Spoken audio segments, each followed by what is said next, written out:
Le président Emmanuel Macron a affirmé que le départ annoncé des bases françaises aurait été négocié entre les pays africains qui l'ont décrété et la France. Il poursuit en estimant que c'est par simple commodité et par politesse que la France a consenti la primeur de l'annonce à ces pays africains. Je tiens à dire que, dans le cas du Sénégal, cette affirmation est totalement erronée. Totalement erronée. En français simple, c'est un mensonge. Je voudrais exprimer mon indignation vis-à-vis des propos tenus récemment par le président Emmanuel Macron qui frise le mépris envers l'Afrique et les Africains. Je crois qu'il se trompe d'époque. En ce qui concerne le Tchad, la décision de mettre fin à l'accord de coopération militaire avec la France est entièrement une décision souveraine du Tchad. Cela ne souffre d'aucune ambiguïté. Bienvenue dans cette section essentielle de l'analyse du docteur Franklin Nyamsi, où il revient sur une controverse qui illustre parfaitement les tensions croissantes entre la France et l'Afrique. Emmanuel Macron, lors de son allocution devant les ambassadeurs français, a affirmé que les retraits militaires français en Afrique avaient été négociés en collaboration avec les autorités locales.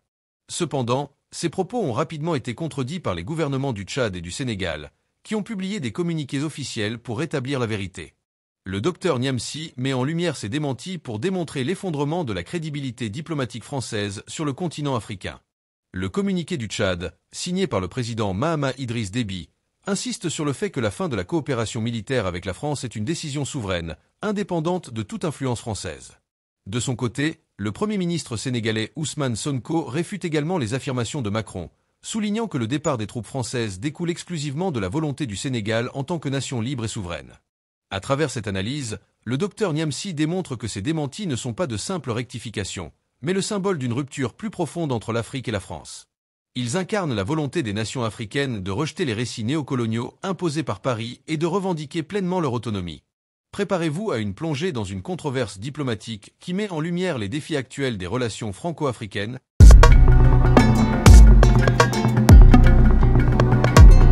Plusieurs années. Cinquième affirmation du président Macron, la France n'est pas en train de disparaître en Afrique. Non, on a choisi de bouger parce qu'il fallait bouger.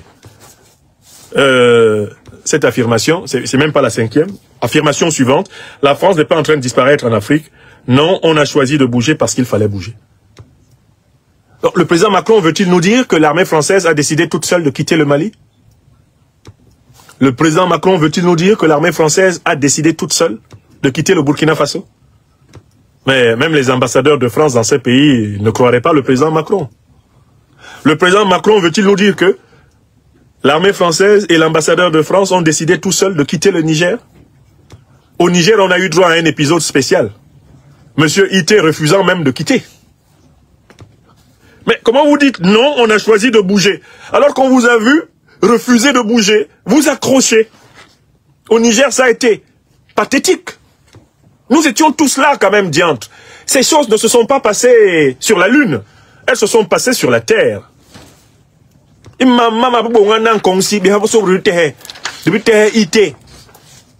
avons vu Ité, Sylvain, l'ambassadeur, au Niger, s'accrocher à son poste. Et nous avons entendu publiquement dire qu'il ne bougera pas. Mais la mobilisation du peuple nigérien, et du peuple sahélien, et du peuple africain, vous ont contraint à changer. Aujourd'hui, vous voulez présenter cela comme une décision que vous avez librement prise. Monsieur le président Emmanuel Macron, ce n'est pas vrai. Personne ne vous croira. Ça ne passera pas. Vous n'êtes pas parti volontairement. Vous avez été sommé de retirer vos troupes. Mais il y a deux pays qui viennent d'apporter un cruel démenti au président Macron. Il ne lui reste plus maintenant pour cautionner ces contre-vérités que le vassal de Côte d'Ivoire Alassane Dramane Ouattara et le vassal du Gabon Oligui Nguema sont les deux derniers. Quand ils vont le démentir, eux aussi, c'est terminé. Je voudrais donner la parole ici au président Mahamat Idriss Déby Itno, le maréchal du Tchad. Il a publié aujourd'hui un court communiqué, une courte déclaration. Et il faut que cette déclaration soit connue du monde entier. Qu'a dit le maréchal président? Eh bien, Mahamat Idriss Déby Itno. Je vais vous lire ces propos. Ce n'est pas moi qui les ai inventés. Ils ont été publiés par ses propres soins après le communiqué de son ministre des Affaires étrangères hier. Les propos ont été publiés sur le site officiel de la présidence de la République du Tchad. Voici ce qu'a dit le président tchadien. Et ce n'est pas Franklin Nyamsi Ouattara qui l'a dit. Ce qu'a dit le président tchadien dément la thèse macronienne selon laquelle Paris aurait décidé de se retirer elle-même. Et que Paris aurait, en quelque sorte, confié aux dirigeants africains le rôle d'annoncer cela d'une manière qui les arrange. Que dit le président Mahamat Idriss Déby Itno? Que dit-il? Lisons son communiqué que nous avons sous les yeux. Le président Mahamat Idriss Déby Itno a dit ceci. J'ai son communiqué lumineux sous les yeux. Je voudrais exprimer mon indignation vis-à-vis des propos tenus récemment par le président Emmanuel Macron qui frise le mépris envers l'Afrique et les Africains. Je crois qu'il se trompe d'époque. En ce qui concerne le Tchad, la décision de mettre fin à l'accord de coopération militaire avec la France est entièrement une décision souveraine du Tchad. Cela ne souffre d'aucune ambiguïté. Signé Maréchal Mahamat Idriss Déby Itno, président de la République, chef de l'État. Voilà ce qu'il a dit. Quand le président Macron dit on a choisi de bouger, le Tchad le dément. En moins de 48 heures, il est démenti par le président tchadien, qui dit c'est une décision qui a été prise de façon souveraine. C'est-à-dire, c'est le Tchad seul qui a décidé. Mieux, le président Mahamat Idriss Déby Itno dit en ce qui concerne le Tchad. Il nous donne un renseignement par l'expression en ce qui concerne. Il veut dire quoi par là? Qu'il y a d'autres pays qui, eux, sont soumis peut-être aux quatre volontés du président Macron. Mais ce n'est pas le cas du Tchad. De quel pays veut-il parler? Mais de la Côte d'Ivoire de Ouattara et du Gabon d'Oligui Nguema, qui sont jusqu'ici les seuls à ne pas contredire le président Macron. C'est-à-dire les seuls dont on peut dire qui ne dit mot consent. Il dit en ce qui concerne le Tchad. Voilà ce que dit le président Mahamat Idriss Déby Itno. C'est-à-dire, je ne sais pas pour les autres. Les autres, allez voir. De toutes les façons, pour le Mali, le Burkina, le Niger, il n'y a pas de débat. Tout le monde sait que vous avez été contraint de partir. Maintenant, le Tchad dit, c'est nous qui vous avons contraint de partir. Il n'y a pas eu de concertation sur notre décision. Elle est souveraine. Et il ajoute, cela ne souffre d'aucune ambiguïté. C'est-à-dire qu'il affirme que le président Macron ne peut pas prouver le contraire. C'est un défi. Le président tchadien défie le président français. Il le présente comme un menteur. Il dit, il n'y a aucune ambiguïté. Ici au Tchad, c'est nous qui avons décidé. Ce n'est pas le président Macron qui nous a donné l'ordre de décider. Mais un démenti cinglant est venu d'un deuxième pays, du premier ministre du gouvernement du Sénégal, qui lui n'y est pas allé du dos de la cuillère. Le président Macron devrait bien écouter les mots d'Ousmane Sonko, qui a retrouvé des accents qu'on lui connaissait, qui commence à sortir un temps soit peu de l'ambiguïté aventurière qui caractérisait son arrivée au pouvoir avec son leader, Bassirou Diomaye Diakhar Faye. Et écoutons donc la version, le démenti du Sénégal, donné par son premier ministre chef du gouvernement Ousmane Sonko. Citation. Le président Emmanuel Macron a affirmé que le départ annoncé des bases françaises aurait été négocié entre les pays africains qui l'ont décrété et la France.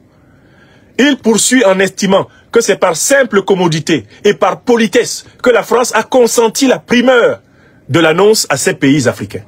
Je tiens à dire que, dans le cas du Sénégal, cette affirmation est totalement erronée. Totalement erronée. En français simple, c'est un mensonge. Aucune discussion ou négociation n'a eu lieu à ce jour. Et la décision prise par le Sénégal découle de sa seule volonté. Le Sénégal a décidé seul. En tant que pays libre, indépendant et souverain. Sonko a mis boulet. Abidjan, on dit, il a boulet. Allez demander le sens de cette expression à Abidjan. Sonko, il a Joe. Écoutez la suite. Le Sénégal déclare, alors il déclare, c'est-à-dire le président Macron déclare enfin qu'aucun pays africain ne serait aujourd'hui souverain si la France ne s'était déployée. Constatons que la France n'a ni la capacité, ni la légitimité pour assurer à l'Afrique sa sécurité et sa souveraineté. Sonko continue. Bien au contraire, elle a souvent contribué à déstabiliser certains pays africains comme la Libye, avec des conséquences désastreuses notées sur la stabilité et la sécurité du Sahel. Voilà Ousmane Sonko qui retrouve son cerveau. Il dit la France a souvent contribué à déstabiliser certains pays africains comme la Libye, avec des conséquences désastreuses notées sur la stabilité et la sécurité du Sahel. Voilà le Premier ministre Ousmane Sonko tel que je veux qu'il soit. Qu'il rejoigne clairement la vérité historique et qu'il la dise. Voilà Sonko. C'est pourquoi je vous critique. Je vous critique parce que vous ne parliez plus comme ça. Sonko Ousmane. Je vous ai nommé aventurier ambigu parce que vous n'aviez plus ce langage clair. Vous aviez fui la première ligne de la contradiction. En croyant par cela, contourner vos responsabilités historiques, elles vous rattrapent. Ousmane Sonko continue. Sa sortie contre le président Macron, il dit « C'est enfin le lieu de rappeler au président Macron que si les soldats africains, quelquefois mobilisés de force, maltraités et finalement trahis, ne s'étaient pas déployés lors de la Deuxième Guerre mondiale pour défendre la France, celle-ci serait peut-être aujourd'hui encore allemande. » Astaghfirullah. Vous avez entendu? Donc Ousmane Sonko déconstruit complètement le discours du président Macron. Il dément la prétention du président Macron d'avoir instruit le Sénégal de décider du retrait des troupes françaises. 2, il dément le fait que le Sénégal compte sur la France pour sa sécurité et il conteste la capacité de la France à assurer la sécurité du Sénégal et de l'Afrique. 3, Ousmane Sonko accuse la France d'être coupable de déstabilisation de l'Afrique et notamment coupable de la déstabilisation terroriste du Sahel, puisqu'elle a participé pendant 6 mois à la coalition criminelle de l'OTAN qui a bombardé la Libye, assassiné Kadhafi, armé Al-Qaïda et l'État islamique et envahi le Sahel jusqu'à nos jours. Ousmane Sonko assume un élément fondamental de la vérité historique et qu'il soit félicité pour ce courage de la vérité qui lui vient à un moment inespéré. Au moment où l'Afrique tout entière avait commencé à désespérer complètement de lui, Sonko se souvient de ses devoirs. Je voudrais lui rappeler que c'est pour lui avoir rappelé que c'est comme cela qu'il fallait parler, que plusieurs de ses partisans m'ont agonie d'injures sur les réseaux sociaux. Le voici de retour dans la réalité. Ousmane Sonko, sans doute parce que ça chauffe au Sénégal. Et qu'ils se rendent compte qu'au Sénégal, il leur faut prendre la réalité du pouvoir en main. Il leur faut arracher le pouvoir dans l'armée, dans les secteurs clés du pays, aux serviteurs du néocolonialisme et de l'impérialisme occidentaux. Sonko s'en est rendu compte et une déclaration comme celle-ci annonce des jours particulièrement rudes au Sénégal. Parce que le président de PASTEF semble maintenant déterminé à aller récupérer le pouvoir réel entre les mains des faucons de la France-Afrique qui le détiennent encore au Sénégal. Je vous annonce sans le moindre risque de me tromper un probable et prochain remaniement ministériel ou bien au Sénégal. Je vous annonce sans risque de me tromper eh bien un réaménagement des forces de défense et de sécurité du Sénégal. Ça, c'est une question de jour. Je vous l'annonce. Cette déclaration de Sonko, elle ne s'adresse pas tant à Emmanuel Macron qu'au soutien du néocolonialisme français à l'intérieur de l'appareil d'État et de gouvernement du Sénégal. C'est à eux que Sonko dit « Je déterre le javelot du Gaïndé. Je déterre la lance du Gaïndé contre vous. C'est terminé. Nous avons gagné l'élection présidentielle. Nous avons gagné l'élection législative. Nous n'avons pas peur de vous. Nous allons récupérer tout le pouvoir. Tout. Sans exception. Et l'exercer. Ça, c'est un message sénégalo-sénégalais. Contrairement aux apparences. C'est un message profondément sénégalo-sénégalais. Mais pour revenir au président Macron, il est donc désavoué. Publiquement désavoué par le Tchad. Et il est publiquement désavoué par le Sénégal. Il ne reste plus, dans toute cette histoire, que le Gabon, du vassal Oligui Nguema, et la Côte d'Ivoire, du vassal en chef, Alassane Dramane Ouattara. Il suffit que ces deux pays sortent et démentent le président français, Et alors là, ce sera la bérésine.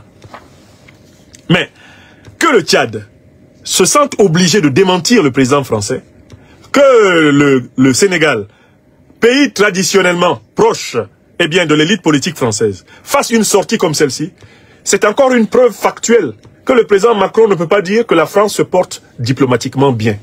Comment la France peut-elle bien se porter alors qu'elle est démystifiée sur le plan diplomatique en plein jour par le président tchadien, qu'elle a contribué personnellement à installer en 2021 au pouvoir en N'Djamena. Démystifiée par le Premier ministre, sénégalais, qui, avec son président, avait entamé une espèce de politique de l'ambiguïté avec l'ancienne puissance coloniale française. Si eux peuvent tenir ce langage, comment le président Macron peut-il parler de succès diplomatique? Il dit, le président Macron, que les Africains font preuve d'ingratitude à propos de la lutte antiterroriste, car beaucoup de pays africains ne seraient pas souverains sans la France. Mais comment le président Macron peut-il le dire? C'est le contraire de ce qu'il a dit dans sa propre interview du mois de juin 2017 au quotidien Le Figaro. Monsieur le président Macron, je voudrais vous rafraîchir la mémoire en citant vos propres propos. Vous avez dit ceci, citation.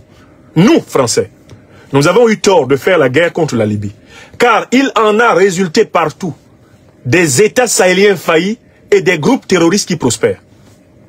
Monsieur le président Macron, ce sont vos propos en juin 2017 dans le quotidien Le Figaro publié à Paris. Ces propos sont disponibles en tapant les mots que j'ai dit sur Google, on retrouve les propos. Vous avez vertement critiqué, quand vous étiez fraîchement arrivé à l'Élysée, la politique africaine de la France. Vous avez critiqué l'intervention militaire de la France en Libye. Vous avez dit que c'était un fiasco et vous avez même dit que la France avait une dette de sang envers le peuple libyen. Ce sont vos mots. Comment pouvez-vous, après avoir dit cela, en 2024, venir nous dire que les pays africains restent souverains grâce à la France, dont vous avez condamné l'intervention en Afrique? L'intervention qui a déstabilisé le Mali, le Burkina, le Niger, c'est la guerre de l'OTAN contre la Libye, menée par la France de Sarkozy, les États-Unis d'Obama, la Grande-Bretagne notamment, de Nagui Bokcha, et la Grande-Bretagne de David Cameron, et le Qatar. Parce que le Qatar était l'une des nations en avant-garde pour le saccage de la Libye. Bon, comment le président Macron peut-il dire que les pays africains doivent la souveraineté à la France, alors qu'il a reconnu que c'est la France qui les a déstabilisés? Comment la posture de pompier pyromane peut-elle se transformer en une qualité, en une vertu? Je vous déstabilise, je viens faire semblant de vous aider à vous stabiliser, et je mérite des remerciements. C'est tout simplement incongru. C'est un cynisme sans borne que de dire cela. Enfin, le dernier argument que j'ai noté, le président Macron dit qu'il faut que la France sorte de sa fixation diplomatique sur l'Afrique francophone et qu'elle s'intéresse à la diversification du partenariat vers l'Afrique non francophone, et de citer des pays comme le Nigeria, le Kenya et l'Éthiopie. Mais je tiens à faire remarquer au président Emmanuel Macron qu'il y a un contentieux franco-nigérien à résoudre. La France est la puissance qui était derrière la rébellion sécessionniste biafraise, qui a causé plus de 2 millions de morts et des dizaines de millions de déplacés de guerre au Biafra, à la fin des années 60, début 70. Mais, monsieur le président Macron, il faut ouvrir à Paris le procès du génocide biafrais. Et vous vous rendrez compte qu'il y a des responsabilités directes de l'État français qui étaient derrière les forces du lieutenant Emeka Ojukwu, parce que celui-ci aurait permis à l'État français, à son capitalisme d'État du moins, de mettre la main sur les réserves pétrolières du Nigeria.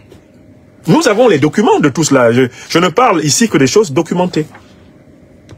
Donc, comment va-t-il faire pour faire des affaires avec les Nigérians en cultivant cette sorte d'amnésie sur la réparation?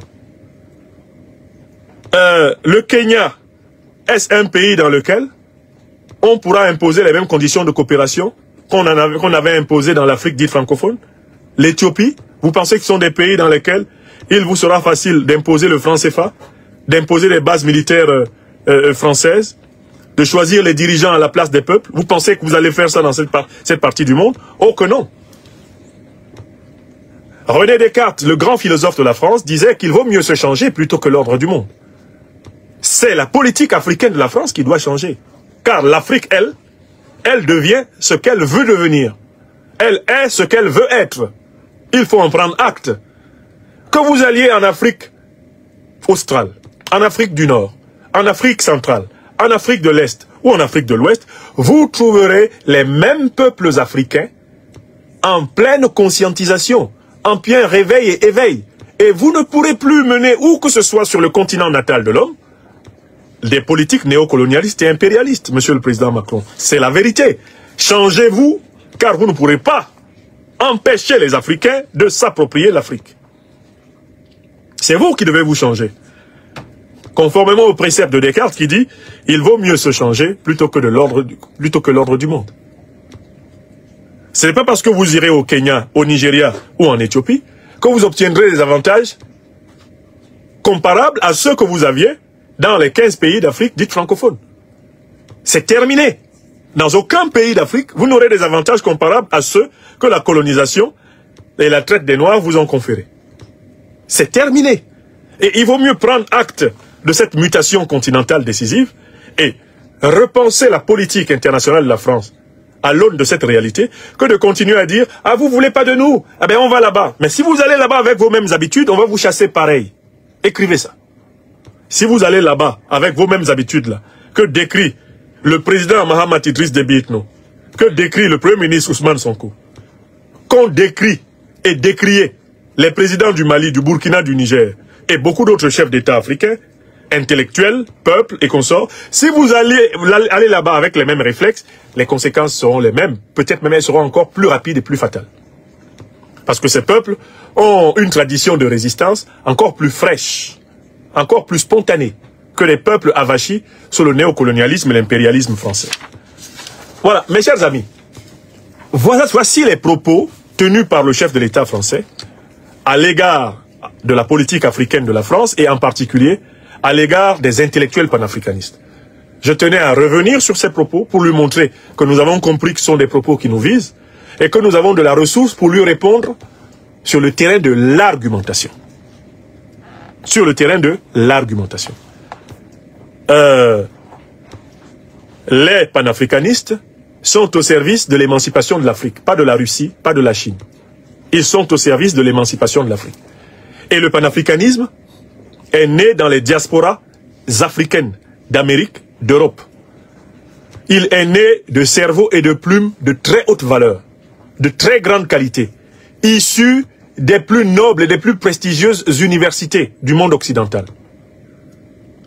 Le panafricanisme tel que nous le défendons pour notre part aujourd'hui, nous le défendons avec le meilleur de nos capacités, non seulement acquises et reconnues par les universités africaines et occidentales, mais acquises par le travail intellectuel, le travail conceptuel, le travail militant, le travail activiste, le travail historique, le débat, la confrontation. Nous ne créons pas le débat et la confrontation. Les panafricanistes qui se battent pour l'émancipation totale de l'Afrique ne sont pas des faux. Les faux sont ceux que vous avez rassemblés à Montpellier pour vous flatter et qui vous ont demandé de leur donner 30 millions pour fonder un institut de la démocratie à partir de l'Afrique du Sud. Ce sont eux, les faux panafricanistes. Les inconnus au bataillon du panafricanisme. Ce sont ceux-là que vous avez rassemblés en octobre 2021 à Montpellier parce que ceux-là étaient compatibles avec vos vues. Et que cela ne contestait pas votre volonté de réorganiser le dispositif d'exploitation néocolonialiste du continent africain. Nous sommes honorés que vous reconnaissiez que c'est nous qui sommes opposés au néocolonialisme français. Si c'est ce que vous avez reconnu, comme c'est ce que vous avez reconnu, nous le considérons comme une consécration. Oui, nous sommes opposés au néocolonialisme français, mais pas au peuple français. Oui, nous sommes opposés à l'impérialisme d'où qu'il vienne en Afrique, mais pas à un peuple d'où qu'il vienne. Oui, nous ne cherchons pas à obtenir un brevet d'intellectualité du président de la République française, car ce n'est pas sa responsabilité. L'intellectualité, le brevet en est attesté dans le rapport historique à l'émancipation du peuple. C'est le peuple lui-même, c'est l'Afrique elle-même qui doit nous reconnaître comme ses intellectuels. C'est la France qui doit reconnaître ceux qui servent la vie des idées, la vie critique, ceux qui sont les objecteurs de conscience, ceux qui sont porteurs d'innovation. C'est le peuple français qui peut reconnaître ces intellectuels.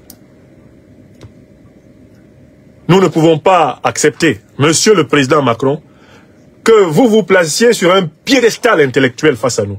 Car vous ne le méritez pas, le piédestal intellectuel face à nous. Vous êtes le Président de la République française, c'est votre fonction, que le peuple français vous a attribuée pour quelque temps. Restez-y, tant que vous le pourrez.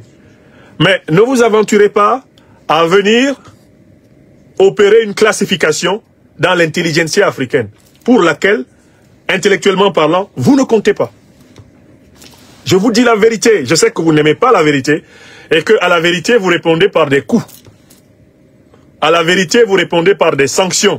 À la vérité, vous répondez par des persécutions, des traques. Mais, Monsieur le Président, nous sommes maintenant des millions d'Africains qui pensent ce que je vous dis et qui disent comme je pense. Vous ne pourrez pas nous faire taire. Nous avons déjà gagné la bataille de la pensée.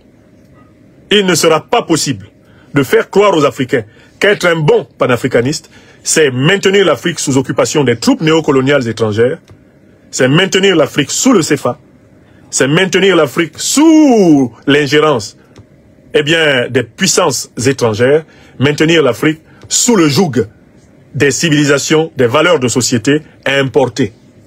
Vous ne pourrez le faire croire à personne en Afrique. Cette bataille a été remportée.